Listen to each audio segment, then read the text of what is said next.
ಪಕ್ಷದ ನಾಯಕರಾದ ಮಾಜಿ ಮುಖ್ಯಮಂತ್ರಿ ಸಿದ್ದರಾಮಯ್ಯನವರು ಫುಲ್ ವರ್ಕೌಟ್ ಮಾಡ್ತಿದ್ದಾರೆ. ಹುಬ್ಬಳ್ಳಿಯ ಖಾಸಗಿ ಹೋಟೆಲ್ನಲ್ಲಿ ಸಿದ್ದರಾಮಯ್ಯನವರು ಬೆಳಗ್ಗೆ ವ್ಯಾಯಾಮ ಮಾಡ್ತಾ ಇದ್ರು. ಹುಬ್ಬಳ್ಳಿಯ ಏರ್ಪೋರ್ಟ್ ಮುಂದುಗಡೆ ಇರುವ ಖಾಸಗಿ ಹೋಟೆಲ್ ಆವರಣದಲ್ಲಿ ಬೆಳಗ್ಗೆ ಇವತ್ತು ವಾಕಿಂಗ್ ಮಾಡಿ ಅದಾದ್ಮೇಲೆ ಜಿಮ್ನಲ್ಲಿ ಸೈಕ್ಲಿಂಗ್ ಕೂಡ ಮಾಡ್ತಿದ್ರು. ಸಿದ್ದರಾಮಯ್ಯನವರಿಗೆ ಸ್ಥಳೀಯ ನಾಯಕರು ಕೂಡ ಸಾಥ್ ಕೊಟ್ಟರು. ಹಾನಗಲ್ ಕ್ಷೇತ್ರದಲ್ಲಿ ಪ್ರಚಾರ ಮುಗಿಸ್ಕೊಂಡು ಬಂದಿದ್ದಾರೆ ಸಿದ್ದರಾಮಯ್ಯನವರು. ಇವತ್ತು ಸಿಂದಗಿ ಉಪಚುನಾವಣಾ ಪ್ರಚಾರದಲ್ಲಿ ಭಾಗಿಯಾಗೋರಿದ್ದಾರೆ.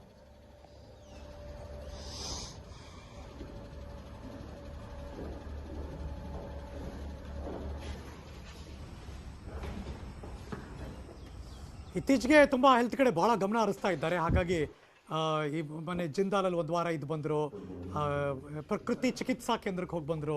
ಈಗಂತೂ ಬೆಳಗ್ಗೆ ವಾಕಿಂಗ್ ಅಂತೂ ಬಿಟ್ಟಿಲ್ಲ. ಅವರು ತೂಕ ಇಳಿಸ್ಬೇಕು ಅಂತ ಅವರೇ ಸದನದಲ್ಲೂ ಹೇಳಿದ್ದುಂಟು. ಸೊ ಹಾಗಾಗಿ ಅವ್ರು ಎಷ್ಟೇ ಎಡಬಿಡೋದೆ ಕ್ಯಾಂಪೇನ್ಗಳಿದ್ರು ಬೆಳಗ್ಗೆ ವಾಕಿಂಗು, ಇತ್ತೀಚೆಗೆ ಜಿಮ್ಮು ಶುರು ಮಾಡ್ಕೊಂಡಿದ್ದಾರೆ.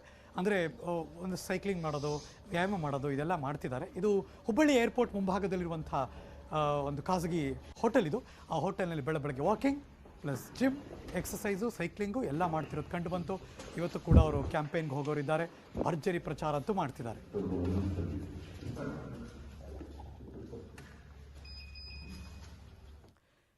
ಮೈ ಶುಗರ್